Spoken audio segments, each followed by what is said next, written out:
Hi, everyone. Welcome to the weekly stock market update webinar, where I'm not just going to give you the stock market updates. I'm also going to give you insights into what the best performing hedge funds who are generating more than 40% per annum, in some cases 50% per annum for the last 3 years, are holding, and whether, following our analysis, what are their best picks worth holding.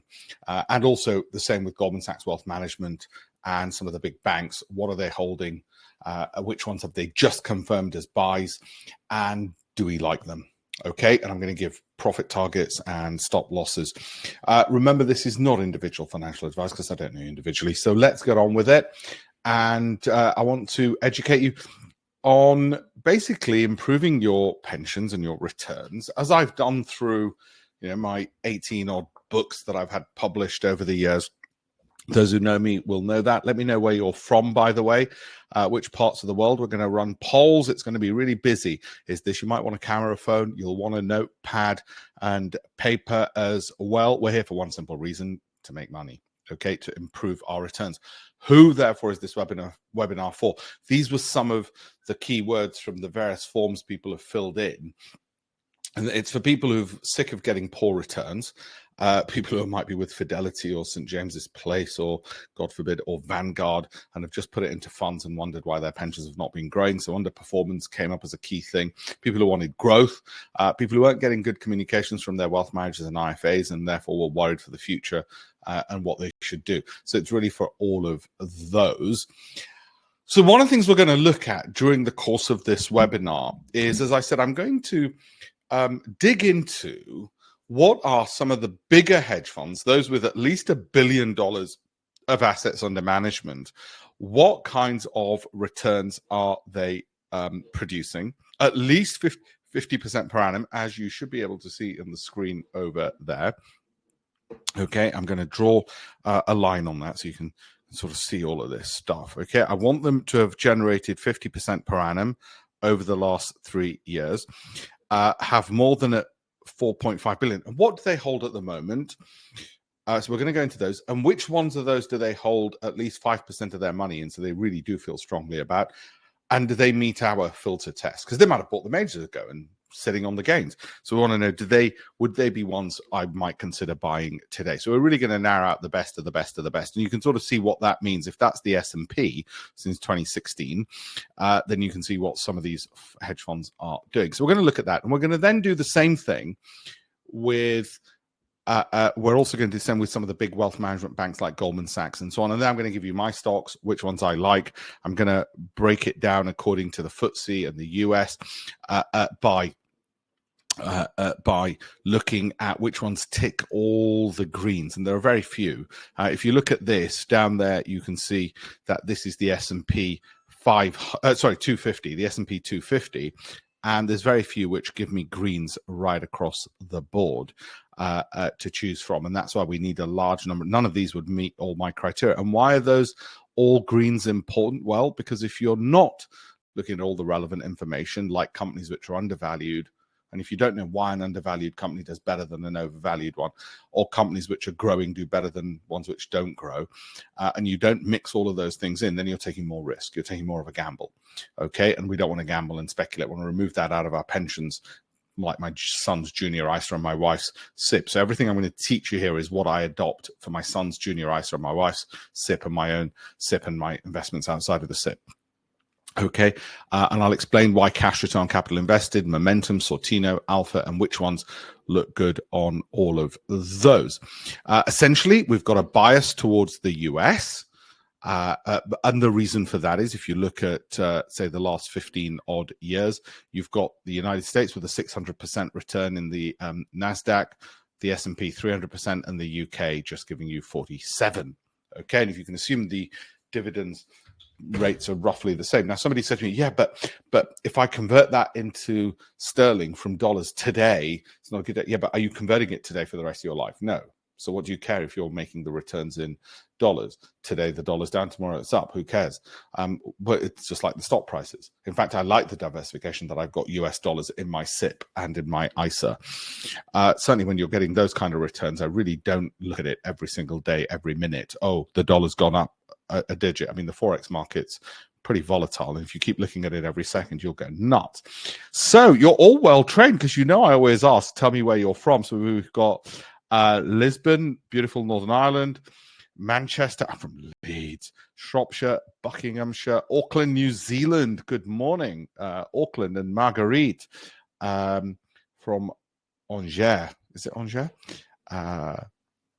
Now, that's why we've got where we're looking at not just the UK. And the way I tell people this is this. Imagine all these companies are a collection of individuals with CVs who want to manage your pension or your children's inheritance. So you want to get all the CVs, all 10,000 CVs, before you give your money to any of those stocks, because companies are factories for making money. And all of those factories have three things in common. They have a P&L, profit and loss account, balance sheet, and cash flow statement. So you want to be able to go through those quickly. But how do you sift through 10,000 CVs? You get the data, you put it down like this, and then you make sure that all the important things, and how do you know what's important? All decision making in life, whatever it is, who to marry, where to go for dinner, what stocks to own, is based on two things. What's important? How important is it? We know from the academic research I use 3 Nobel Prize winners in particular, and I've written about it in my books. Okay, Richard Taylor, Daniel Kahneman, Eugene Fama. We know undervalued companies do better than overvalued ones, and that piece of information is more important as a weighting for future stock price movements than growth. But growth is also important, which is more important than dividend yields. So we need to look at those three. Croki comes from Goldman Sachs Wealth Management. If you watch my webinars before, you'll know all of this. Croki, that what they found is cash return on capital invested. Companies invest capital to make cash. The ones which are in the top 25% by the most amount of capital they can generate, on the whole, produce 30% per annum in their share price performance over the long term. Not every company, because it's not guaranteed, and not every year, but it's a button we want to tick. Momentum comes from the hedge fund industry, which is this column F. G and H is me cheating. Basically, what I've done there, I set up the hedge fund in 2004, and I knew those numbers were really important when I set it up, because Sortino tells you the average return, and the downside volatility or risk of missing it. Because think about it, if you've got two cricketers, both get an average of 50 runs a game, but if I told you one of them always gets 50, but the other one might get a century or a duck, one's more risky and volatile than the other, but the average looks the same. So when you say to somebody, what's your past performance? It's actually quite a stupid question, because what you really want to know is, is their past performance high because they just happen to do one good year and 10 crap years? Or are they consistent? Because you want consistency, and you want to pay extra for consistency. So you want high Sortinos, we mark it in green. And alpha is basically market gives a tailwind, you do even better. Like a kite, you soar even more. Market has a headwind, you don't fall as far. Okay, it's a bit like the airplanes going from New York to London. Tailwind, get there quicker. Headwind, get there slower. Same plane, same pilot, same everything. I.e., there are things outside your control, but you want those green. That's how we simplify it. And if somebody said to me, give me the elevator pitch of what it is you do, that's it.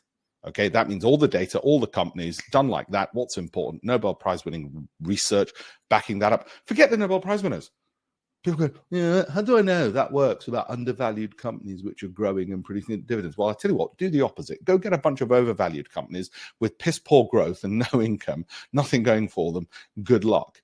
You might get lucky, and Elon Musk will do a meme about them, and great. But if that's what you want in your pension, don't plan on retiring anytime soon. So this is why we've got a US bias. Simple as that, okay? What we're really looking at is the time it takes to double money. Now, if you get a return of 15%, which is what the S&P 500 has done over the last 10 years in sterling terms, not in US dollar, in sterling terms, then it takes 5 years to double your money, which we'd all like. We'd take that in our pension, okay? If you are getting what St. James's Place might get you, which is probably close to 3 or 4%, it's going to take 17 years to double your pension, right? What we're trying to do is tweak things so that even if we just worst case track an index, at least we're doubling our pension in 5 years. If we happen to do better because we're a bit more talented and we've got data from the hedge funds and Goldman Sachs Wealth Management and all the rest of it, we've stolen their data like Robin Hood and said, let's see what they're saying and let's filter that. Why should the rich be the only ones getting rich? I grew up in Armley in Leeds, and it's a pretty left-wing socialist kind of area, and I guess it stuck with me. Then we might get a bit greedy and double our money in 3.8 years if we can hit 20% per annum. No guarantees we can. If we just hit an index, we'll get 5 years. But if we hit a St. James's Place or a typical wealth manager, yeah, it's going to take you about 17 years. So don't plan on retiring. Okay. And we're not going to rely purely on the indices. That we will I will show you how you can just rely on the index. You might even do what I do, which is have an exchange traded fund which leverages the index, or certain stocks like a Microsoft or an Apple. Leverage is not for novices. Okay. So you can get a fund which, if Microsoft goes up 10%, I make 20%. And the inverse is true as well, so be warned. So there are ways of having what might be considered relatively safe investments, low volatility, and adding a bit more upside to it.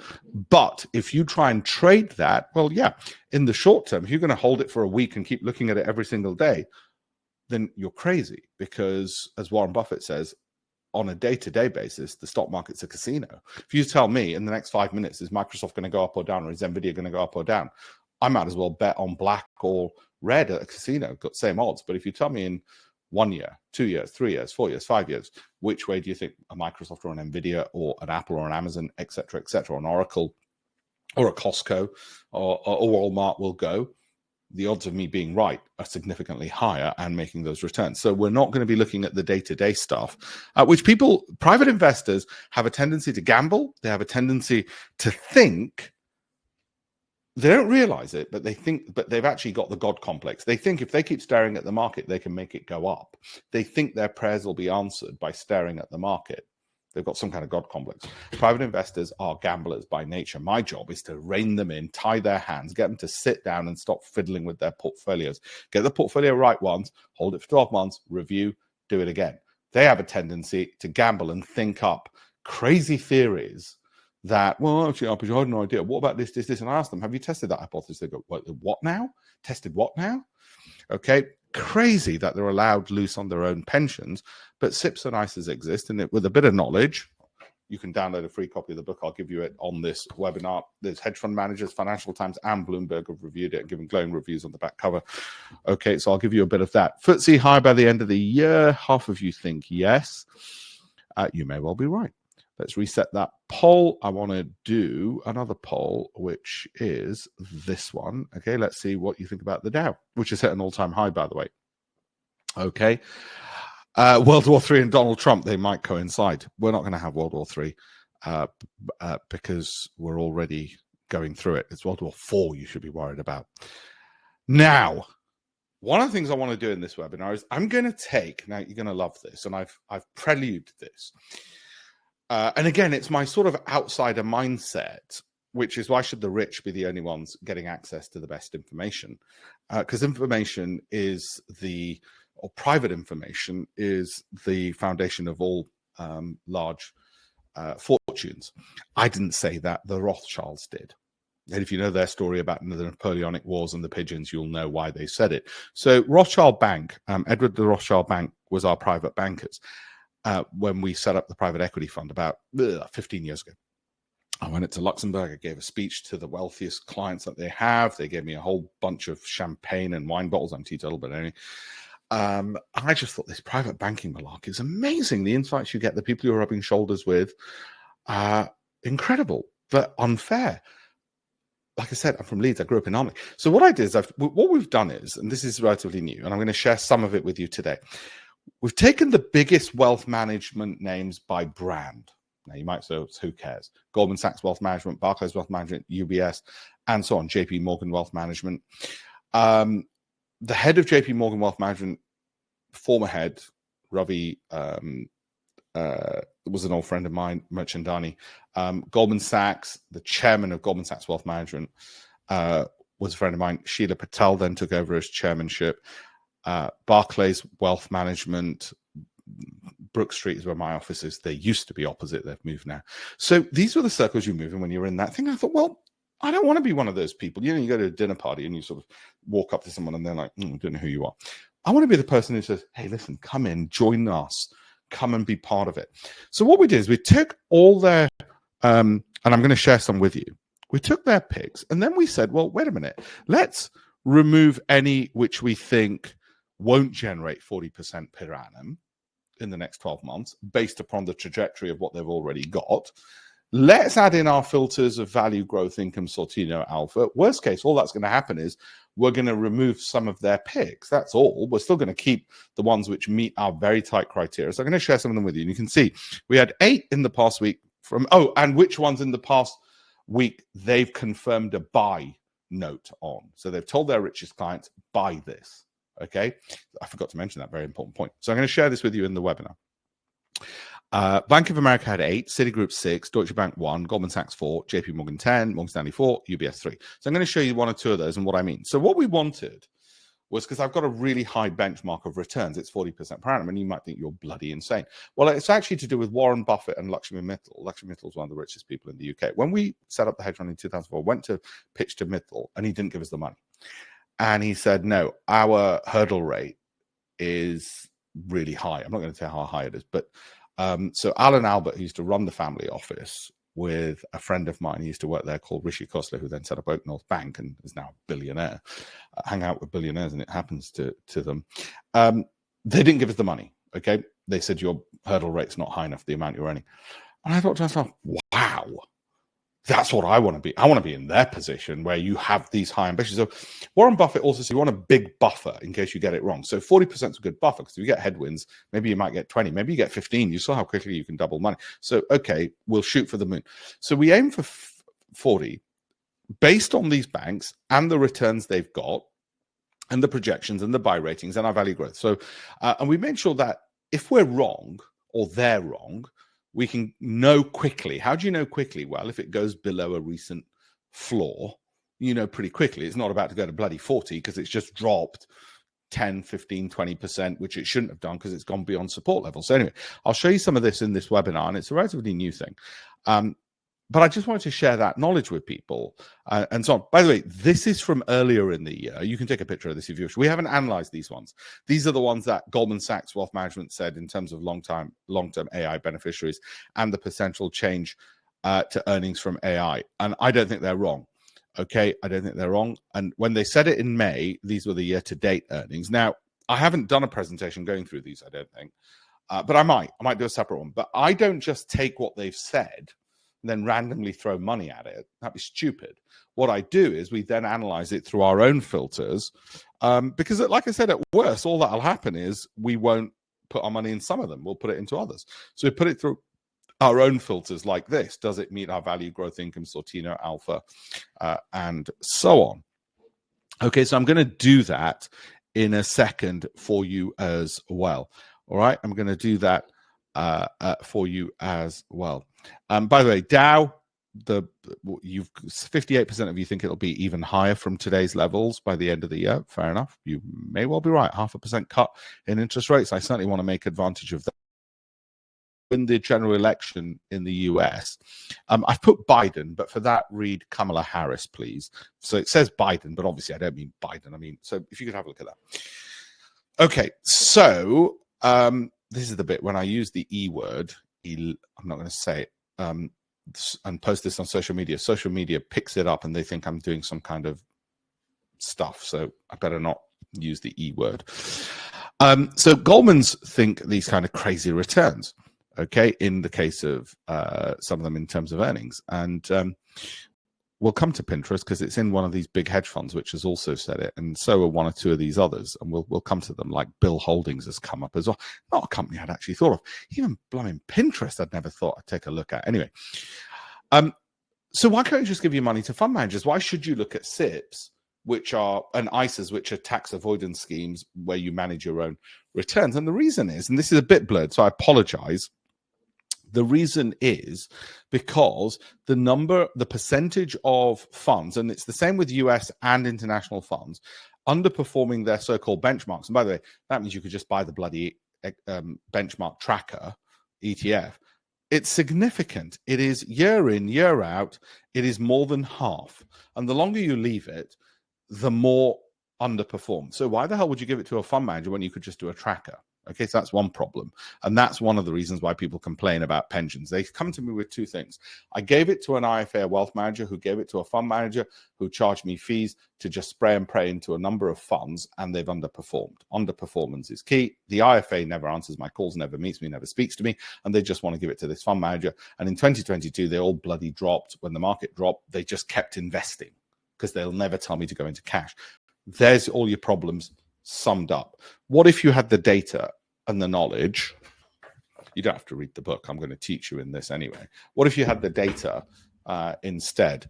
So you could just take a bit of effort to do it yourself. So let's look at some of these. I've got a forecasting book coming out, published by the Financial Times, and I'll let you know when that's out. Remember, none of this is a solicitation to buy or sell any specific individual security, because it's not individual advice, because I don't know you individually. I'm talking about the education. The book I'm going to make sure you all get. You all think Kamala's going to win. That's great. Let me give you the file of the book. I'll share that now. You should be able to, it should have popped up somewhere on the screen so you can get this. We've got multi-billion-dollar hedge fund managers who've said nice things, Bloomberg Television, Financial Times, industry magazines saying all lovely things about it. So it really is a really good read, and it's where I've explained what I did with the research from the Nobel Prize winners on investing and what works, and my time at Bloomberg TV to show you when you should listen to media and when you shouldn't. Trust me, it was a bigger deal back then. Now everybody says never listen to media. I've also included in this webinar the best bits from my 200 columns in the Financial Times. I wrote a weekly column in the Financial Times before I set up the hedge fund, and so I'm going to include the best bits from there. Don't forget to do all of this, please. Not on this webinar, but later on when you see it on social media. So where are the valuations? Okay, at the moment, you're paying $30 for every future dollar of excuse me, profit in Amazon. Okay, you're paying $30. All right, $30. Don't worry, it's not alcohol. I'm teetotal. It's a vitamin drink. And have a look at that. Excuse me.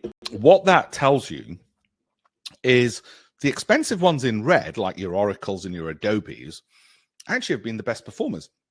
The cheaper ones, like energy, are worth keeping an eye on. But it also tells you that valuation is not the only thing that moves stock prices. We know momentum moves stock prices. We know growth in revenue, i.e. the top line. Revenue and sales means the same thing, and both mean the top line. And profits, which means the bottom line.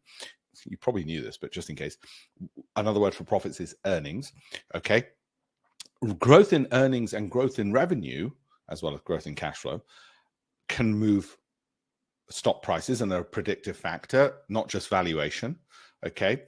And you might say, why would I pay $30 to buy a share of Apple? For one share of Apple, where $1, you're paying $1 of profits in the future, you're paying $30 for it, because that's the share price of Apple. That's what it translates to. If you buy a share of Apple, you're basically paying $30 for every dollar of future profit. Why would I do that? And the reason is it's anticipated to grow more than ExxonMobil.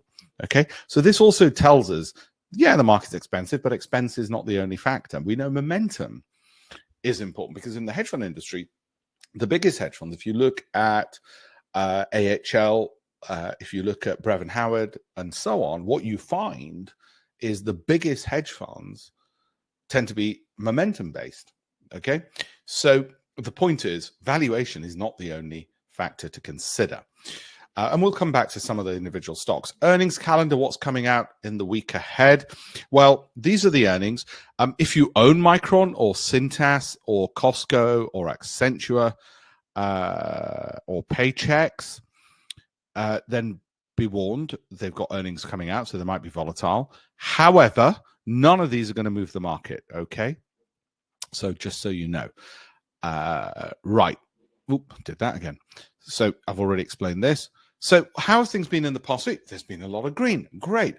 But week to week is not how you should be looking at your pension.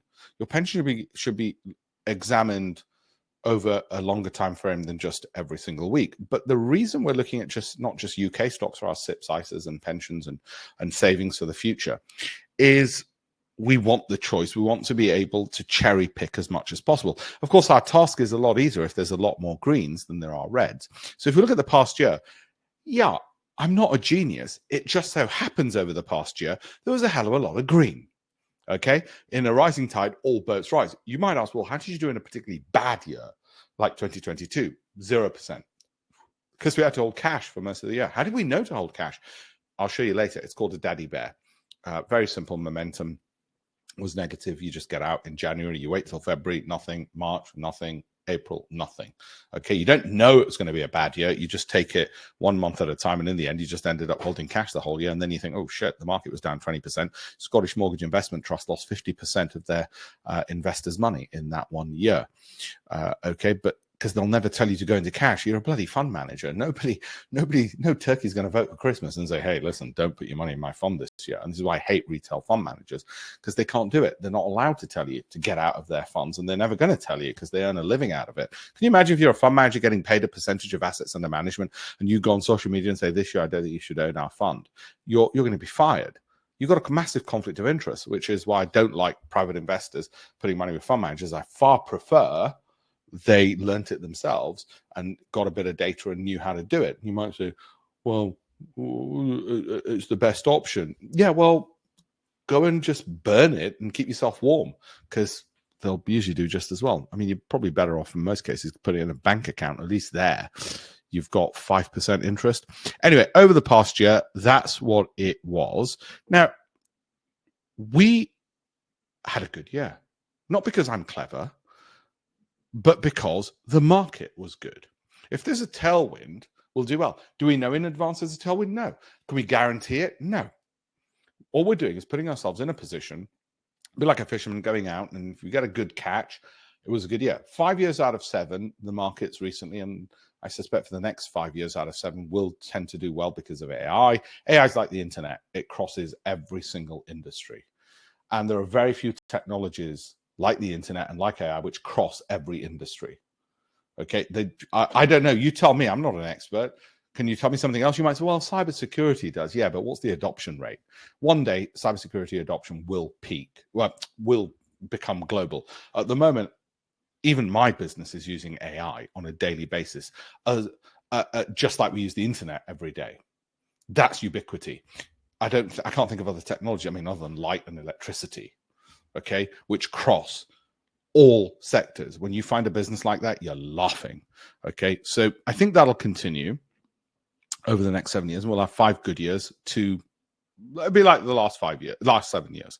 Okay, and there'll be opportunities to double up. Basically, it won't happen in a month, won't happen in a week, and I'll show you that in a second. So we're going to go into some of that. Exchange traded funds, these are the sort of index trackers, as it were, and you can see the sort of gold ones. This is over the past month. You can see some of the emerging market ones. I'm not going to say anything about these in this webinar. I'll do a separate one for that. So year to date, how's the market looked? Okay, well, that's been year to date. The S&P is up 20%, right? And by the way, if you wanted to mimic that, you'd have bought the S&P. In fact, if you did 3 times leverage exchange traded fund in January of the S&P, you'd be up not quite, but around 60%. Okay. Now, I don't recommend you do that because it's leveraged and it's an exchange traded fund. So forget the leverage bit, but I'm just giving you the example of what's out there, and it's nuts. NASDAQ is up 19. But notice how there are prolonged periods of falls. There are prolonged periods of 0% returns. And this is what people don't realize and why they're making the mistake. By staring at the market every day and they get a 0% return after a month or after 2 or after 3 or after 1, they go, that's it, market's not for me, bloody hell. You know the best way to avoid that? Take Warren Buffett's advice and stop bloody looking at it. Because trust me, if your eyeballs looking at the market made the market go up, I would buy your eyeballs and own them and create a whole fund around your eyeballs. They don't. Stop staring at it. It's causing you mental health problems. Okay? Do the Warren Buffett thing, which is, I've got some good companies, I'll let the market do its own thing and make the noise. All right? How about over the past year? Over the past year, the NASDAQ's up 35%. Is that typical? Well, no. Can you guarantee it'll happen again? No, I can't guarantee that'll ever happen again. But did you know it was going to happen this year? No. If somebody said to me in January it's going to go up 35%, I'd say 10% probability. Well, how did you make money on it? Well, because we picked 20 companies out of 10,000. And when the market gave the tailwind, guess what? There were high alpha stocks, high Sortino stocks. Oh, did they just go up in a straight line? No, they didn't. Look at that. Down. Look at this, 0%. Okay, and even up to that point, next to nothing, zero. All right, prolonged period of zero, falls. But that's 35%. People can't get their heads around it. I've got a prize from school for A-level mathematics, and I can tell you, I can get my head around it. Nobody I know can get their head around it. If you tell them what does 35% look like in a return, they'll all draw straight lines. Nobody will draw an image like this, or they'll draw one which, does this, shoots up, does that. Nope, that's not even it. Anyway, how are we with the markets now? S&P 500, the momentum's a bit overbought. It's very much like it was here. So you look up and you look at this, okay? Still got a bit more to go. You can see seasonality over here. October, November, December should be a good run up, although it's an election year, so a bit of volatility. But yeah, overall, fairly positive. 0.5% cut in interest rates. And China, I don't know if you notice, I don't know if you follow the Chinese central bank and what the Politburo says. Of course you don't. Nobody does. Even their own people don't. But anyway, they've loosened monetary policy to go for growth. I used to lecture at I've given a lecture, I've given a lecture at the University of International Business in Beijing in 2001. And one of the most striking things is they care more about social order through economic growth than anything else. Okay. Which means they'd rather go for a dash for growth to ensure the people don't revolt. And that's good for us economically, in the sense that if they're growing, second largest economy, should give us a bit of a boost as well. But more importantly, the US has cut interest rates by 0.5%, which is nuts. And I think that's because Chairman Powell of the Fed just got fed up of being called an absolute idiot for not doing it sooner. So he thought, oh, God, bugger it. Let's just do it. I think they've done it too soon. But that doesn't matter. It's great. If somebody's making you money, I'm not going to say no, am I? NASDAQ 100, again, similar to where it was roughly here. So you go back here and you say, sorry, the line's not straight. So we've got some upside. We'll be watching out for this scenario, what's called a daddy bear. If the momentum drops below its own moving average, then we'd want to exit. Now, basically, look, you could have had a really simple investment strategy to quadruple your money since in the last 5 years, which is basically if the momentum is positive, i.e. the MACD is above its moving average, just be in the market, and if it's below, don't be in it. We're a bit more subtle than that. We sort of say if it's not falling, we'd rather be in. If it's below the moving average but not falling, we'd rather be in. Okay, an exit is if it falls below the moving average. So we're late to get out, early to get in, if that makes sense. Okay, anyway, that's the NASDAQ 100 for you. All good returns. It's not me making these returns in my pension and whatever. It's the companies. When I first bought my first ever investment with £100 borrowed from my aunt when I was 12 years old, it was the idea that other clever people are working for me while I'm at school. That blew my mind, and that hasn't changed since then. I trained as a barrister. I left because I thought, no, this is actually what I want to do. It's what I love. And there's a laziness to entrepreneurs and business people, which is you want other people, talented people doing the work for you. And that's what owning any of these stocks are. So let's look at the top 10 S&P 500 stocks over the past month. Okay, there are these companies. Are they worth looking at? How are we going to evaluate that? Right? Rather, not just through some narrative story of, it seems all right, let's just go into that. How are we going to look at that in terms of something a bit more serious, like all of these factors, okay? Which ones will meet those? And also, I've promised you I'll give you some of the stocks from these banks which meet my criteria, and I'll give you one or two from the hedge funds. Not all of them, because it's proprietary to my clients, and they will shoot me if I gave you all of them. What the hell are we bringing your clients for? Okay, so top 10 S&P 500 stocks. Let's look at some of these and see if any of them look good. Now, GE dropped this out of their out of General Electric, okay, which at one time was the largest company in the world. It isn't anymore, and you might look at all of this and go, "Ooh, Alpich, I think we'll get into this," but we need to evaluate it. Now, we can't evaluate that on our metrics, so it doesn't fall into my normal metrics of value, growth, income. So the only thing I'd say is outside of my normal metrics, you would have to end up saying, right, over the next 12 months, can I get at least 40% from here? And if I do, and I put therefore a 20% stop loss, okay, so this is outside of the normal way in which I do things. I'm just showing you how you might do it. would that get stopped out by noise? 12-month holding, 40% to the upside. Is that feasible? And is a 20% stop loss going to get stopped out by just the volatility of the movements? You can do the math yourself. You can work it out. You can say, well, that would mean a stop loss of here. And from this, that would mean that projection. Well, if this continues at this rate, yeah, I'll push. I think I can get my 40%. And I don't think noise is going to block that out. I don't want to lose more than £2,000 on that. Therefore, I won't, because it's a 20% stop loss, half of the reward. Therefore, I won't put more than £10,000 worth into that, because 20% of 10,000 is 2,000. Job done. Okay, that's outside the normal program. But we do show people how to create some of these 12 months. They're not trades, they're investments, 12 months.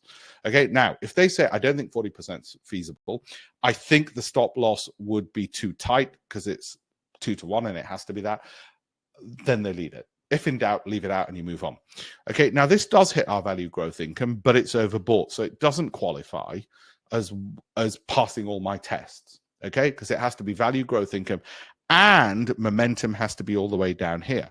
So how might we structure an investment around this outside of my usual test? Well, you would project this forward, but only because it's got value growth income 7. Otherwise, you wouldn't, okay?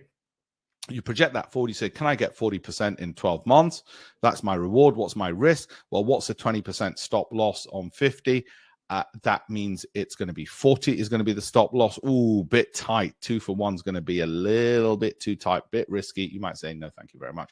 Or you'll work some other criteria. 12-month holding, 40% to the upside, risk 20% to the downside, half the 40. No, too tight. Do you want to do risk reward different? Well, that's up to you, but then you're taking more risk, aren't you? Obviously, by definition. Okay. But it doesn't meet my criteria, because although it's a 7, that's too overbought. Constellation 7. There's not enough data since it was floated to get the monthly MACD. This is just the weekly, so it doesn't really matter. But again, same principle, 40% to the upside. Can I get 40% over 12 months? You project that forward. You can do the math yourself. And you say, well, what's a 20% stop loss? It would mean it would go down to about 200. That would be the stop loss. Well, even just the market moves, would do that. What ideally you'd want a stop loss here, because you'd know if it goes there, you definitely know it's not about to go up, because what the hell's it doing down there? It's got no business doing it. But that's too much risk to the downside for the reward of 40%. You're not getting the reward. Okay. This is just for clients, so I'm not going to go through that one. United Continental 7, great, but chugging along. So wouldn't really qualify for one of our program investments. And you'd do it the same way. You'd look at that. I don't even think this is something you can even project up there. But you'd be looking at 54 to 100 to get up to there. That's 100% return, which means a 50% would be a stop loss down here. Yeah, that could work. Okay, and you've got all of these. But it's a volatile sideways one. Doesn't fit into our program, so not for the program. But I'm showing you how to construct a 2-for-1 risk and money management. You got the whole shebang. Okay, same you do with this. All right, Oracle, only for the program, so I'm not going to discuss that one. Same with Tesla. Costco, similar idea. Doesn't work for the program because it's not 7, 8, or 9. You can see we've got very stringent criteria. Things might be good enough for other people. They're still not good enough for us. Okay, so Oracle was fine for us when it was here. Okay, but those days have gone. We're here now. It's a different company. It's doubled since then, right? So now you'd only be able to do it outside the program. You'd have to say, well, does that projection give me 40%? And therefore, is a 20% drop from there a stop loss, which I'm willing to take based on the fact that it's below a recent support level and therefore less likely to be hit. What a stop loss is the exit point where you know it's not going to go up in that 12-month window, because if it did, it's got no business going down there. You might say, oh, well, that's easy. I'll just put stop there. No, that's too low. Oh, that's easy. I'll just put it right there. No, because even market movements would take that out. Okay, so it's a balance. That I'm not going to discuss here, or this, or that, because I've got to keep some stuff for clients, or that. What I'm going to discuss is, let's show you one of the. Shall we do Goldman Sachs? Let's do a Goldman's one. Okay. Ooh, Tronox. Let me pull that up on screen if I can. Display settings, swap. That's not working. Okay. Anyway, I'll do that here. And what we've done with that, I'm showing more than I want to, but anyway, What we've done with that is projected that forward. Okay, this is a Goldman Sachs one. It was a confirmation of a buy recently. And we said over 12 months, can that give me 100% return? Okay, where's the stop loss? Very simple, below all of these, because if the price went there, you'd know you were wrong. So the stop loss is relatively tight, but this is high risk. Why is it high risk? Because it doesn't mean our value growth income, and it doesn't, well, that's the main thing, doesn't mean our value growth income, okay? But 100% to the upside, downside's probably about a 30% stop loss, so the reward is multiple of the risk. And we can put the amount of money in there such that if we were to lose 30%, it wouldn't be more than we'd want to lose in our pension. And you might say, oh, okay, I see. So there's your money in risk management, and that's done. That was a Goldman Sachs buy confirmation as of the 19th of September. And that's the trade structuring. Okay, go on, I'll give you one more. Targa, okay, a lot smoother to the upside. 7, so it does meet value growth income criteria, but it doesn't meet momentum, so it doesn't fall into the program. But there's your 85. You put the stop loss below, and then you've got your reward risk. Goldman Sachs on the 19th gave it a buy, which is what triggered it, but it doesn't meet all our criteria because our criteria are even more stringent than theirs. But you can sort of see why we're looking for 40%. It doesn't mean we're going to get them. It gives us a big enough buffer. I've got a whole load of stuff on the BBC, on YouTube. I've got more stocks coming up, don't worry. But if you look at my stuff on YouTube, when I do the paper reviews and so on, what you will see is I go into more details on this in case you've not seen my YouTube channel anyway. So there you go. Let's have a look at some other stocks generally because the market update. Same principle, project, 40, risk. You'd probably put a stop loss there. Okay, it's still 12 months, but this doesn't fall into our program because it's not value growth 7, 8, or 9. And I'd prefer the ones which fell into the program because it gives me more comfort that they're undervalued and they're growing. Otherwise, I'm taking more risk because I'm buying overvalued ones. Okay, that's going to be the program. I'm on LinkedIn on this now. I've got to give you the hedge fund ones as well. And what we did, and this is new with the program, what we started doing with the hedge funds is we've said, okay. With the hedge funds, what we've said is, let's look at, same with the wealth managers like Goldman Sachs Wealth Management and all the rest of it. Let's look at hedge fund managers who've returned 40% per annum for at least the last 3 years, over $1 billion of assets under management. The hedge fund must hold at least 5% of its funds in a particular stock, and 40% is a reasonable projection for the next 12 months. And we apply our normal Great Investments Program rules, rising MACD, value growth 7, 8, 9, or 10. So, for instance, you take a hedge fund like this, 1.4 billion. That's it. That's the S&P, 53% per annum over the last 3 years. Okay, just make sure you can see all that. Yeah, 53% per annum. Well, I'd like that in my pension. So, what stocks does he own? So then we went through the individual stocks. Okay. And I'll mention 1 or 2 in a second, so don't worry. This is 52% per annum. And we look to see, do any of them meet my criteria? So I'll give you an example. Ross Stores, although it was overbought here, so it doesn't strictly, it was a 7, so value growth income 7. You project forward at the same rate of growth, 42%. No guarantee it's going to happen. And by the way, simple rule, if in doubt, leave it out. If you don't like it because it's too volatile, you don't like the drawdowns, you don't like the company, don't do it. So it met all the criteria. It's owned by that fund which has got these returns. That's the projection we're looking at. There's the stop loss. Now, for all I know, tomorrow morning they might sell it because I don't know what their criteria are. They don't tell you what their criteria are. But for now, there's the stop. Why is the stop loss all the way down there? Well, it's below the most recent lows. You might say, why there? It's more an art than a science. Okay. And is the reward a multiple of the downside risk? I want 42 at least to the upside. Okay. Sometimes you get lucky. Sometimes you get a 3 reward to the 1. One of the people who taught me this, and I've mentioned it a bit in this book, but he applied it to different securities, was the global head of foreign exchange trading at Salomon Brothers, Bill Lipschutz. And his chairman at the time at Salomons was Warren Buffett. People don't know that Warren Buffett was once chairman of Salomon Brothers Bank. And Bill was the one who went through some of this 3-to-1. He wasn't the only one. It was Bill and Bernard Opperty, who's reviewed this book. He runs a $4 billion hedge fund. And he said that's what they do. And I thought, actually, that makes sense. It's amazing for all their knowledge and information, how much of a buffer and a safety margin they have in terms of reward and risk. So I wanted to share some of those with you. And in future broadcasts, I'll share more. of those. I think I've still got some more stocks to go anyway.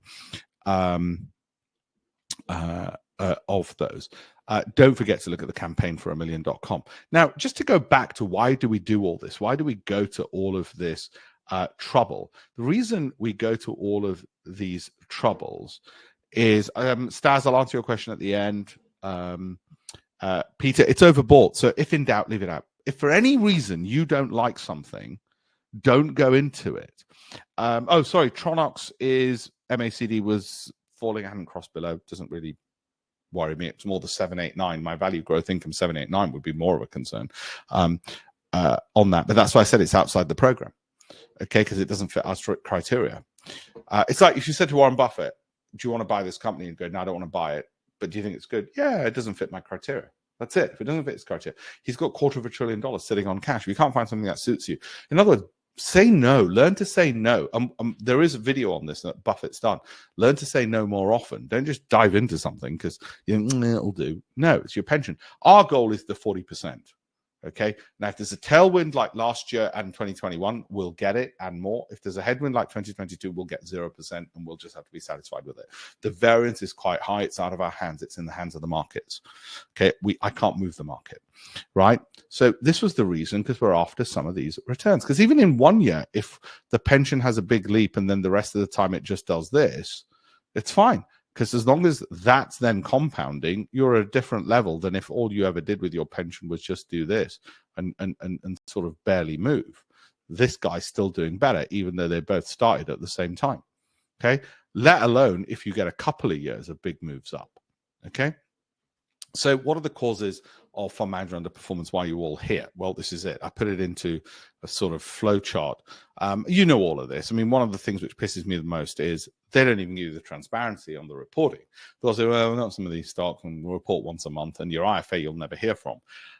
There's a new advert on Instagram from one of the other wealth management companies saying, well, when did you hear from your IFA? Because they probably watched my webinars. And it's like, yeah, but your guys are going to just try and shove them into the one fund you've got. What's the point of hearing from somebody if the fund's crap? Okay, I want people to do it themselves. I want you to sack the fund manager and be your own fund manager. Sack the wealth manager, be your own wealth manager. Sack the broker, be your own broker. Okay. One of the key things to avoid, this is from my book, which you can download. Okay, I've put the file there. It's free.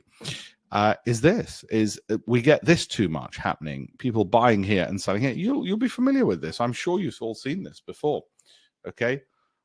Psychology is far more important than people realize when it comes to investing. In 1999, this is what I said. I've been switching virtually all my long-term holdings from UK to US stocks. That's Financial Times 1999. In this year, September 2024, this month, the Financial Times wrote, UK pension fund allocation of British stocks hit historic low. So for a quarter of a century, they've been screwing people with poor performance. I told them in 1999 in that paper, and fund managers read that paper, you need to switch. After 25 years, they still didn't do it. Okay, they now at long last are doing it. Not thanks to me, got nothing to do with me. I wish I could take credit for all of it. And the reason I've moved it from 1999, you look at how the markets have done since 99, the US and the UK, wasn't because I thought the US is going to do well and the UK isn't. It's because I had more choice to pick from. Bound to do better. So just had more companies to select from, let alone the fact that the companies then went on to do significantly better anyway. So that's one way of getting better returns, looking at more equities. But there's another way. And if somebody gives you all the data, then you haven't got the hard work. Because I know what you're all thinking, oh, what about the hard work? Okay. So that's one way. The other thing is just be wary of these funds. If you leave this webinar and do nothing else but be wary of fund managers, Blue Whale advertising themselves as being 2022, they're down 27%. Wait a minute. I thought we were sold on the basis that these expert pension fund managers can't lose too much money. 27%. Scottish Mortgage Investment Trust, 50% down in 1 year. And when I put this on Twitter, I had all these IFAs going, nah, but you got to understand issue. It happens, innit? Honestly, I'm pretty sure that's how they sounded in my head. The underperformance of fund managers, it's not new. That's 2011. This is not new. Okay, that's why I want you to do it yourself. Okay, but you say to me, well, Alpesh, that's all fine, well and good, you saying that. But did I do that other one? I don't know if I posted this. I meant to post this poll. Okay, I'm not sure if I posted this. If you could answer that question. Is, well, how do I decide when to buy? And that's the problem. People are like this. They're too busy staring at their portfolio every second. Seriously, stop bloody staring at your portfolio. Warren Buffett says it.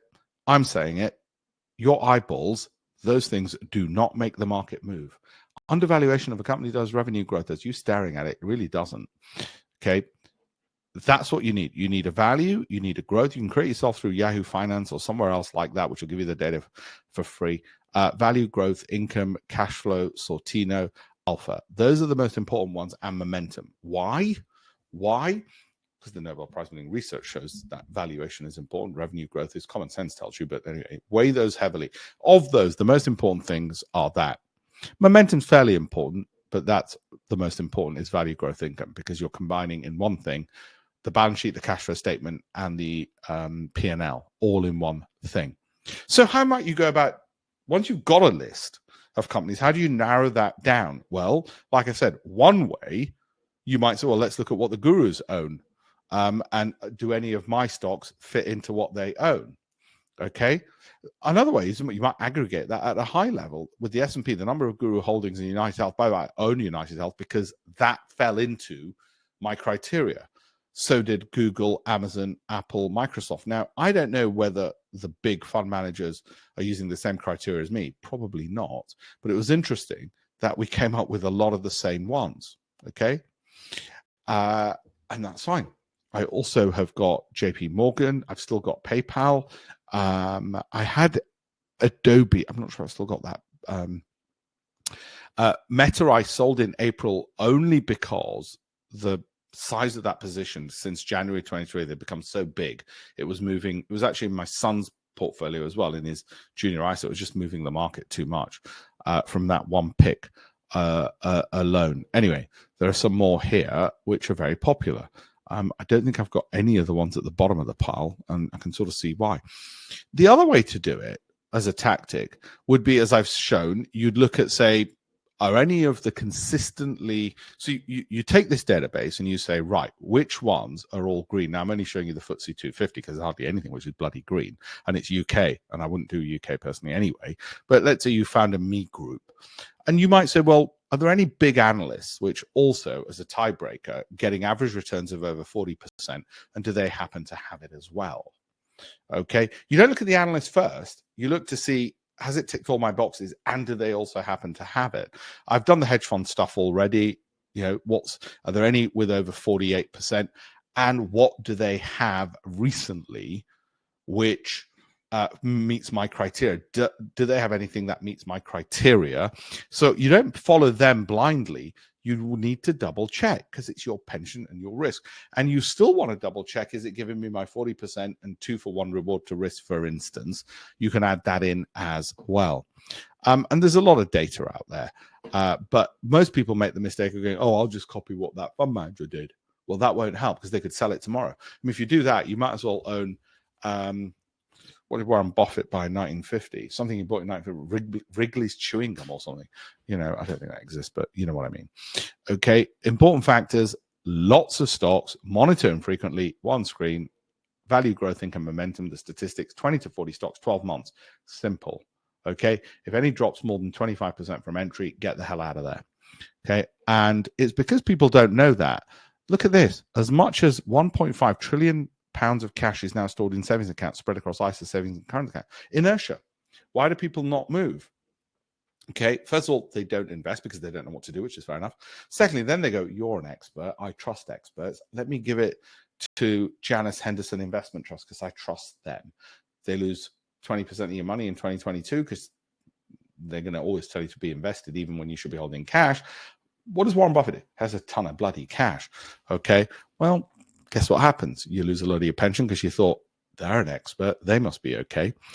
And proof of that problem, biggest funds in the doghouse, relative performance to their benchmark. And their benchmark is something you can just get a tracker on, minus 27%, minus 11 compared to that, minus 25, minus 30. Okay. St. James's Place are one of the most horrible. Fidelity are horrible. 91 are horrible. Bailey Gifford, Lion Trust. I didn't compile this.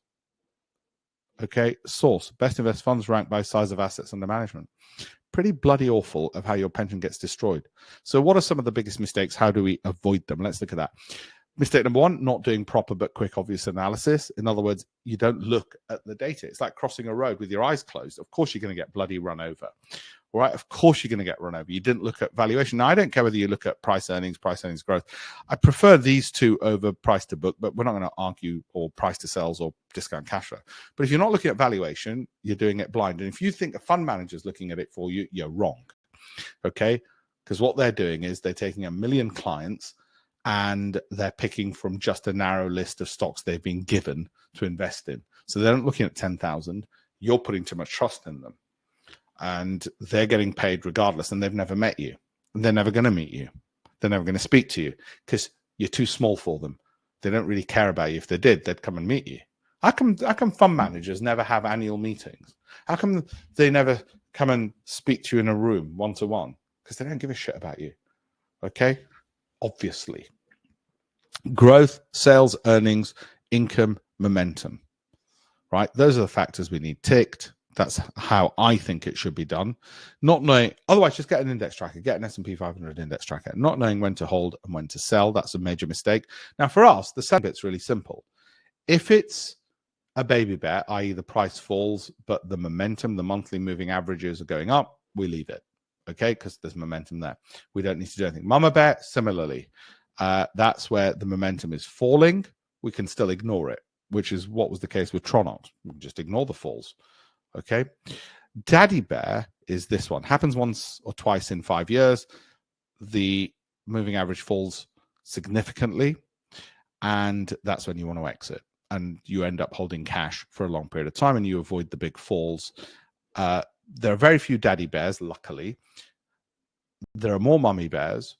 So daddy has multiple wives, and they have a lot of kids with all his wives. In other words, there's lots of baby bears, you can ignore them. There's lots of mamas, you can ignore them.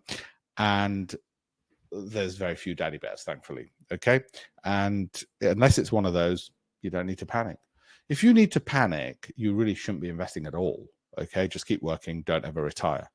Okay. If it's going to cause you panic. Now, we're never going to get 54% again in 12 months. How's our performance been? Well, you can see it on the website using this approach. There's nothing novel about this approach. There's nothing clever about saying we buy undervalued companies with high growth and dividend yields and good cash flow. That's not a mark of genius. That's just bloody doing what any idiot would say you should do. But the fund managers don't say it because they will stick to the remit they've been given, which is you're only allowed to buy British companies. So don't say anything else is good other than those companies, or only buy Australian companies, or only income, or only AI. Okay? So this won't ever happen again. Why? Well, it's safer for me to say that than say we can always guarantee this. We can't guarantee anything. All depends on what the markets does. That got composed of some really good, big overachievers. Well, wait a minute, Alpesh, if you're so clever, why didn't you just pick that stock and nothing else? Because I'm not that clever. I didn't know that was going to go up 200%. If I did, I would have picked that and nothing else. That's why you have more than one stock, because you don't know which ones are going to go up. But wait a minute, you've got the same approach. Surely they should all go up the same amount. No. If we'd be flying around in private jets if it was that predictable. Speaking of flying around in private jets, mistake number 4, not having an exit plan. When do you sell? 12 months, or if it drops 25%, either from the entry or high since you bought it. Okay, this is a typical fund. Ask your employer or your wealth manager for all the PDFs on the funds they put the money in. Then look on page 46 of those fund management PDFs, and you will see something like this, where it'll say they're going to charge you 10% on your money over 5 years. Why do they say recommended period 5 years? Because kids have got private school fees now with VAT, okay, of the fund managers. So they really need to lock you in for a long period of time. And also what they're really saying is piss off and just don't come talking to me for 5 years. Let me earn the money, squeeze you dry, and bugger off, okay? 5 years, recommended holding period, 10%. They can manage their outflows more easily if you just shut up, give them the money, and stop bugging them. All right, whatever you do, don't look at the markets. They'll say, just keep waiting for us. And they're not the only ones. This is Legal & General. This is an email I got from a client of mine. Information: 20% growth between 2012 and 2022. Incredible. She started unleashing herself, as it were. Been following your weekly report. I've invested very limited funds, but I've seen returns around 20% this year. Now, that's because of the market. Yeah, that's got a significant factor, the broader market. But she wasn't going to get that with these numpties because they were going to spray and pray and put it into a whole bunch of companies. And Legal & General aren't the only ones. Brewin Dolphin, I hear complaints about. Fisher, I hear complaints about. Because they're institutionally incompetent, not because the fund managers are rubbish, but because their hands are tied. They have to be invested even in a falling market. They can't hold cash because you can. They have to buy from a limited number of stocks because they've got lots of different funds. So unlike you who could look at 10,000 and pick the best 20 for yourself, they've got to put it into a UK or a theme or whatever. And why do we say 40%? Not just because the hedge funds can do it and we look at and we copy what they're doing and we look at value and growth and income, but because we're looking at these things. Okay, what are those things? And this was last year. Well, if the market does well, we will do incredibly well. Okay, and last year we did incredibly well. You might say, well, wait a minute. No, that's only because NVIDIA went up. Yeah, you're right. That's only because Meta went up. Yeah, you're right. Might never ever happen again. And this will make up for the year before where we got 0%. Okay, so wait a minute. Why was there a stock you picked which was minus 1%? Well, because if we knew that was going to go up 238%, if I was that good, I would have picked that and nothing else. I wasn't, and I would have leveraged it and gone to Ladbrokes and made $1 billion. I'm not that clever. That's why we have, neither's Warren Buffett, and that's why he and I both have more than one stock. Okay, we have more. I'm going to show you his portfolio in case you're interested. Actually, doesn't mean we just buy it just because he's got it. Here it is. Okay, I think I show this later on. They've actually reduced this, so I'll give you the updated version of this shortly, but it's roughly about the same in terms of percentages and what they've got. Bill Gates, Warren Buffett, Goldman Sachs, their biggest holdings. Take a picture if you wish. Don't buy it just because they've got it. Doesn't mean anything. You've still got to look at, like I sold Meta because we had such a massive return. We didn't sell it because we thought it was going to crash. Sold it because we had so much we had to rebalance. Otherwise, a 1 cent movement, a 1% movement in Meta was causing me tens of thousands of dollars of falls in my son's junior ISA, which didn't make sense. That might never happen again. No guarantee at all. Okay, that's why I keep calm about my future. I say, well, at least we got it last year. So even if we get piss poor returns for the rest of my life until I die, of course it's going to happen again, because in the next 7 years, you can pretty much assume it's like the last 7 and the previous 7 will be like that. Every 7 years, there's one COVID or financial crisis. Somebody F's it up around the world. And there's years of growth thanks to technological innovation. Every 7 years, there's a stock market.com bubble, a financial crisis, or COVID. Pretty much guaranteed. Okay? That'll knock you out for 2 years where you're pretty much holding cash out of 7. And the other 5, you'll get a couple of bumper years and a couple of mediocre years. Boom, there's your 7 years. Done. Right? And it just keeps happening.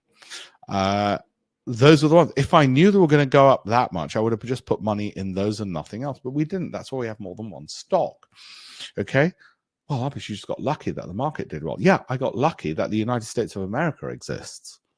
I got lucky that Mark Zuckerberg exists. Yeah, you're right. Let's say you plan to invest over 10 years. This is what I'm looking at for my pension, my child's pension and stuff. And let's say we get some good performance years and we average out at that. And you start with 100 and you add 1.5K into it, you get 1 million into 10. That's my job, to convert every 100 into 1 million. Not over 10 years. Hopefully daddy can do it a bit sooner than that for his son, because daddy's supposed to know a thing or two. But even if daddy doesn't know too much, I think my son will be fine. Okay. By the time the little bugger, he's 6 now. Okay. By the time he goes to university, well, actually, he wants to be a train driver, so he won't need to go to university. But yeah, what will happen is this bit. Every year gets $100,000 for doing nothing. I mean, I think I'm going to take his money and give him his train salary, because they earn quite a lot as train drivers. The kid's going to get spoiled. But you get the point. Okay, returns. But it won't work like this because it's not a bank account. What will happen is you'll get like this, then you'll get a negative year, then you get a positive year, then you get some bumper year, then you'll be back down there, then you'll be up here, then you'll be down there. So you'll end up probably, it'll look closer to probably something like this. I don't know. Okay. And it'll flatten out by that time. And That's what your pension is. It's to clone yourself, so you don't have to work. It earns the money for you. That's the point of it.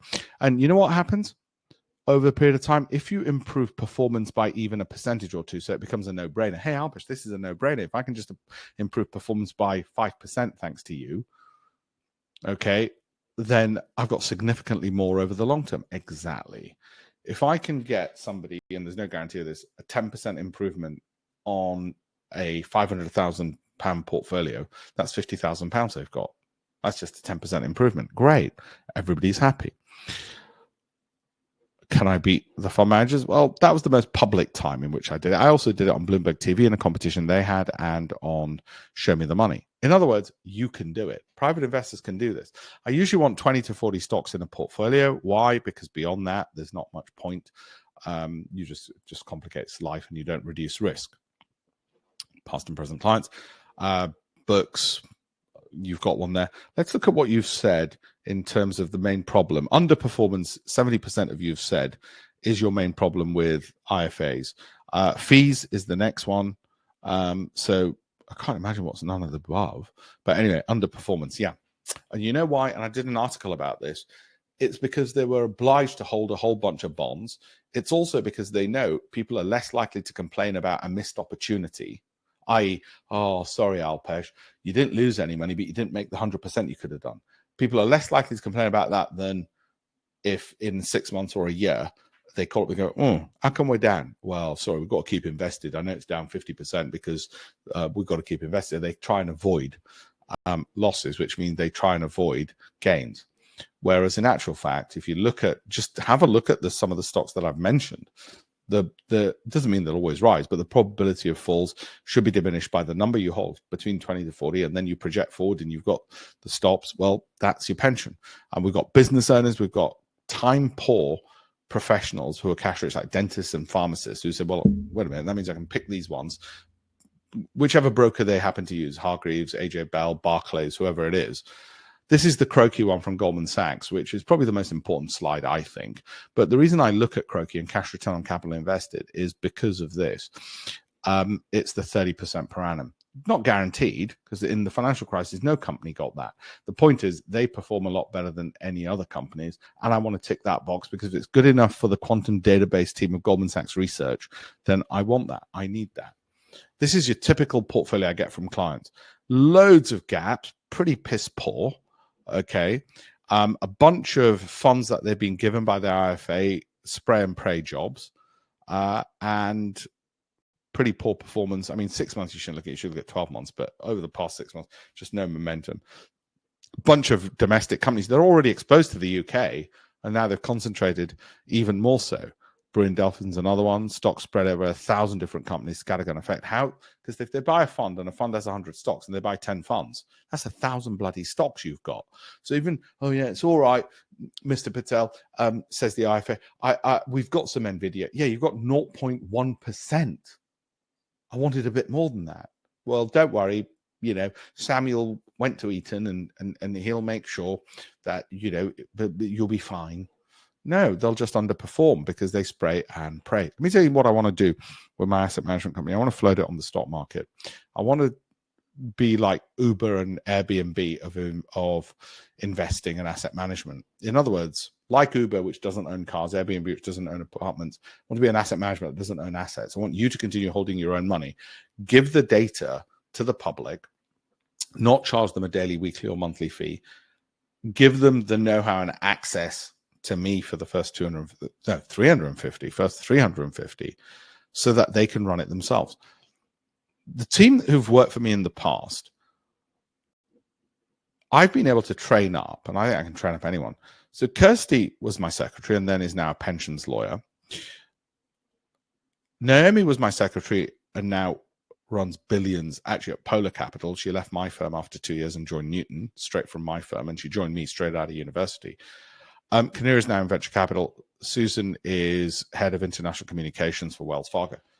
She was also my secretary. I didn't hire any of them, by the way, in the sense that I didn't do the interviews. My team does the interviews. So I can't take credit for any of their successes, which would be a very male thing for me to do. The point is, investments you can learn. You can't learn brain surgery, I don't think, unless you've got natural talent. But investments you can learn. It's really simple. And when people say, can you hold my hand for me and do it? I mean, even my aunt said to me a few years ago, she goes, can you just do it for me? I said, no. I'll give you the data. You pick the stocks, hold it for 12 months. Boom. That's your job. And then you do it again. Thanks to modern technology, we don't need to have all. You've now got Zoom calls, whereas fund managers won't do that. Fund managers won't actually give you the data or speak to you or teach you anything. So you don't even know what the hell they're doing and why they're doing it. Okay. You don't need any of these negative things. We can give you all the positive stuff instead. And when I'm on the news and talking about investments, that's what I use. What happened is because we got so much positive feedback from my work, from BBC, Financial Times, Coutts Wealth Management, hedge funds like their banks like Merrill Lynch. I thought, well, why don't we turn it on its head and create it into $1 billion business? Why don't we offer the data, trial it with, originally it was going to be 250 people. I'm going to take it to 350 because we can, and then get venture capital investment in and then float. So we did videos with a whole bunch of people. That's on arpishpatelreviews.com. And because you've got Zoom and Skype and WhatsApp and Telegram, you've got the technology to stay in communication with people in a way that IFAs and wealth managers never do. You can have the one-to-ones with me unlimited for life as a result. And what I do is I get people on to take the data if they want. We want to eventually, once we get to 350, is then go to the VCs and say, look, we're here. We might even keep a separate venture, a hedge fund out of it, which is more recently been talking about. Not a retail fund, because I think the problem with those is you can't go into cash with hedge funds. You can go into cash if you wish, but you end up charging more. But anyway, that's a separate issue. And then float the damn thing.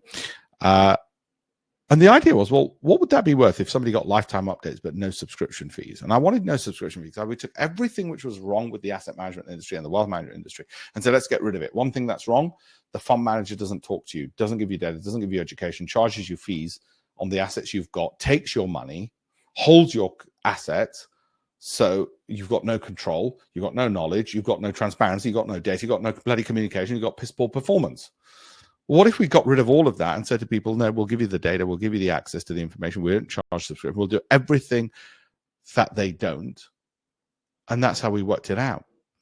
And we'll give you the database, including what I like, but also what the biggest hedge funds are doing, which meets our criteria. And even when it doesn't meet our criteria, we'll show you what you might want to do, because we've got some people who said, actually, I really like this investment that you've said. I know you wouldn't do it, but I quite like it. So we made it more like the inside of, I guess, in a way, a hedge fund for people, but they're doing it themselves. If they get a 20% return on a 500K SIP, but there's no guarantee of that, obviously, that's 100K they've made. They've added an extra 100K. We've had business owners saying, you know what, I took this Alpesh because it was a no-brainer. If I get a 20% uplift, even over 2 years or 3 years, better than I would have done myself or my piss poor IFA would have done, it's a no-brainer. And that's the calculation. We had some people who were young who did it because they said, this will multiply over years, I'll get more money later. We had some people who were professionals who didn't have the time and said, well, this does all the work for me. And then we had retirees and people going up to retirement saying, I'm getting piss poor performance, or I've got more time to manage my own. I want the transparency. I want to be I want to be doing it myself. That's what we did. So I'm going to answer some questions. That's where you go if you want to join the investment program, because I talk about it a lot. I'm really proud of it. I think it's flipping amazing. Any questions, you let me know. That's where you go. I'm going to put that up there as well. And I think I'd like, I don't know, maybe in the next 2 years to look at some kind of float on it. And get venture capital investment within the next 12 months. I think those are the kind of numbers I want to look at, okay, on this. Any questions, ask me. What I also want to show you is, if you go there, and by the way, it's a one-off cost. For now, we've kept it one-off.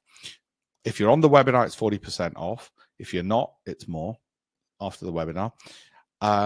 It's me for life for the first 350. That is going to get changed to 350. It was 250, but we can actually take more people on, because it's like teaching people to drive. If they learn, they've learned it. So it's brilliant. and it's for life. You've got, now people say, well, what happens if you drop dead? Well, actually, it's a company. We've got a data team. You'll keep getting the data. You get all the education from me anyway, which is online. So everything I teach you in the one-to-one calls is there. And we've got a vice president who take over if the president gets assassinated, if somebody does a Donald Trump on me. So you don't need to worry about the key man thing, which people sometimes worry about, because actually, let's assume I'm not going to die within the next week. There's a lot of backup in terms of you still get the data. It's a company. We've got the data team, we've got the vice president who can take over, and so on.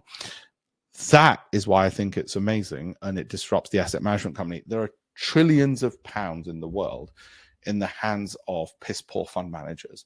If we get just even a bit of that, we've got $1 billion business. It's as simple as that. And it fits into joining up all the dots of what I've ever done, because everything from the education to being a hedge fund manager to knowing the inside of all this and the financial education. I was a visiting fellow at Oxford University where I lectured on the problems of the fund management industry through behavioral finance as well. It joins all those dots, as Steve Jobs famously said. You join the dots. And we made all of this available. And it becomes bespoke, because then what happens is when I have the call with you and we go through the checklist, which we have online, of what suits your risk profile from the stocks that we've got that meet the criteria, then it's bespoke to you and you understand what the hell's going on, which is incredibly important. Thank you, Marguerite. Similar to quant selected stocks. No, it's different, because if you're just looking purely at data, then you're missing a lot of expertise.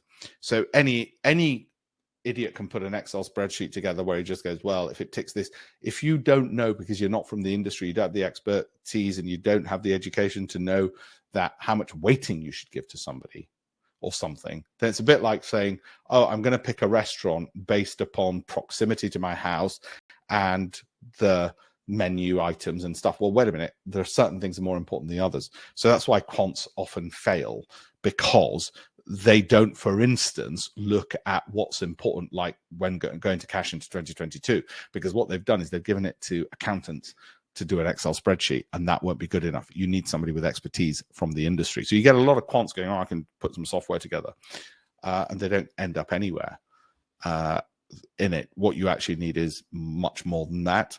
And we get this time and again when people go, oh, let me see, I'm sort of going to look at this alternative, and then they come back anyway and go, shit, you're right, but the price has doubled since then. And so we did it this way because fund managers are the worst. I think private investors are the closest, other than those crosses, are the closest to getting it right from our experience as well. Okay, so have a look. Any questions, let me know on that. The ambition in the future is broadly, even outside and through the books and through the webinars, which are free, the books are free and the webinars are free, is to teach 1 million people globally how to add an extra million across their lifetimes to their pension through better investing knowledge.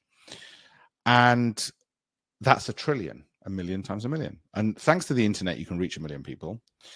I've got 385,000 followers on TikTok. That doesn't mean you can't count those in your million, because some of them might never look at it again after following. So you probably need to have, a following of 10, 20, 30, maybe even 100 million. Well, it takes time. But the education's online as well. And what we did, I'm going to show you it, is all the educational material I put in almost like so if I wasn't around for whatever reason, at least you've got all the education, the information, the videos there as well. So what we did is, and the performance is there. You can see previous years and so on, and stocks and how things have gone. But the past is no guarantee of the future. It really does mean that. So we put all these videos and articles by me so that if somebody did want to go inside my brain and look at it, we also do things like show you the market outlooks. You don't need to read any of that. I can tell you 99.9% of my students don't read any of that. They just speak to me. They take the database. We have the call. They go through things. Then they ask questions by email and future calls, and that's it. Even though I teach them everything, absolutely every single thing, I teach them on there just so that they've got full transparency. Control in a pension is transparency plus knowledge. Okay, so if you've got the data and the knowledge, then you get ahead. It's as simple as that. Then you get ahead. Okay, and that's the way. Yeah, it's there. You can see the performance. You don't need to backtest. You can look at the actual results. You don't need to make up fictional results from the past. You can look at the real ones from the past. There you go. It's on the page, alpeshpatel.com/shares. Okay, so have a look at the actual ones. Because back-tested ones might be even better. But what's the point of that if they didn't actually happen? It's the problem with back-testing. Okay. What you really want to know is future testing. And I can tell you with absolute confidence in the future, I can't guarantee what will happen. I don't know what's going to happen. But what I can tell you is, do you think picking undervalued companies which are growing with high cash return on capital invested is a good idea or a bad idea? If you think there's something that I've not looked at, that I've missed, please do let me know. Given that I've got the Nobel Prize winning literature behind why we should look at undervalued companies with growth and income, if you think there's something else we've missed, other than Sortino and Alpha and Croki from Goldman Sachs Wealth Management and their data and their research, and you can see their back-tested results on Croki alone, that's 30% per annum. They were on the slide. If you think there's something we've missed that we've not looked at, like, I don't know, Twitter feeds of Elon Musk, then let me know and I'll tell you why we don't look at it and we didn't need to look at it. Okay.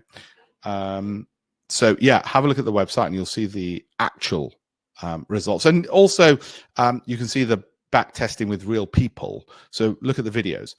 They're on the website. We did it as videos because otherwise, how do you know it's not just made up? And there's actually a whole dedicated website to it. alpeshpatelreviews.com. So, well, there you go. And they're here as well. So you can actually watch the videos with them as well. So you've got the historic results, but what if nobody ever followed it, the historic results for whatever reason? There's no point in having the world's greatest car if nobody ever bloody drives it. That's why we did the video interviews, to make sure it was followable, that it's easy enough to do. Because what's the point of giving somebody something if they're not going to ever be able to use it? Okay. It's like saying, yeah, I can make you into an astronaut, but you're never going to go up in space. Well, what's the point? Okay, giving you the training. And so for that, we had to show, well, these are the astronauts who've done it. And you'll notice they're very normal, regular, lovely people. I had breakfast with one of them this morning. And on Friday, 12 of us are getting together to meet. We meet up regularly. I do 4 times a year an event in Parliament for all my existing clients. And then I also do now sort of coffee afternoons. So we've got one on Friday coming along as well for them so they can all meet each other. Yes, it's on the website. It's there. There's your back test results. That they're on the website. Have a look at alpeshpatel.com/shares. You can see the performance data. Literally, the data is there of the performance. Back tested with real life what happened. It's actually walk forward. It happened. It's not just today, let's pretend and go back in history. No, that's what happened. As well. But yes, it's on the website. You call it back tested, I call it real life. Okay, so all the back tested data is there, and it's also there for the Goldman Sachs factor alone, which was 30% per annum, which I've just shown you their back tested data from their quantum database. That's on the website that they showed. Let me just show you that again. Okay, here's their back test. Not that I rely on that one. I actually rely on what actually happened. Okay, but there you go. Since 1999, that's 30% per annum for theirs that we use. So we use Croki off theirs. But I'd prefer what really happened, Alpesh, not 1999. Let's pretend. And that's all on the website as well. What really happened is there. You might not want to know what really happened. You might want to have the fiction of what didn't happen in 1999, which was 30%. Okay, so there you go. It's on the website. It's all there. Okay, everyone, that is us. And 20, there you go. Okay, that's what happened in 2023, last year. And this year, we'll give you at the end of this year, but you can see this year is going to look good because already you've got 30% on the NASDAQ. So when you look at what we're holding, and you can look at, by the way, all the videos and the webinars are all on YouTube. So you can go back and say, well, what did he say in January? Did he really buy NVIDIA in January 2023? It's there on Telegram. It's there. Yeah, He really did. Oh, right. Because it came up on the value growth income. Oh, shit. Yeah, but what if he didn't? Yeah, but he did. And then you can see it there as well. Okay. Good. Anything else? Let me know. Reference Bank financial stocks that have thought financial stocks would drop during interest rate cuts. Wrong with that assumption. Assumptions are very dangerous. The market can read positive and negative into anything. You'll know this. There are times when earnings have gone up and the stocks drop. There are times when earnings have gone up, it's gone up. So why have financial stocks gone up in an interest rate declining environment? Well, when I was on Bloomberg TV, this is the way I would have explained it. It means there's likely to be less bankruptcies, less business liquidations, and less personal bankruptcies because interest rates have gone down. So therefore, banks are going to have fewer defaults, so they're going to make more money. What you're thinking about is the inverse of when interest rates go up from a very small level, there's bigger profit margins. Yeah, but we're already at 5. If you move from 5 to 4.5%, let's say, you still can hide a massive profit margin in there and the benefit of lack of defaults. But that's me ex post facto reasoning. They were also cheap, the stocks. They were making lots of profits. People were too busy putting their money elsewhere. And so they were relatively undervalued and they've continued doing well. So I continue, by the way, in case you want to know, I hold JP Morgan and Goldman Sachs and continue doing so as well on all of those. Listen, guys, I'm going to get going. We filled up, actually, so there's no more space on this one. Well, no discounted space. Anyway, the discount ones have gone. Thank you all very much indeed. For those who signed up, you're going to get an email from me after this, and we're going to, I'll send you all the onboarding information, access to the databases, and we'll have our first call hopefully tomorrow. I hope so. Thank you all very much indeed. Really appreciate it. Thank you.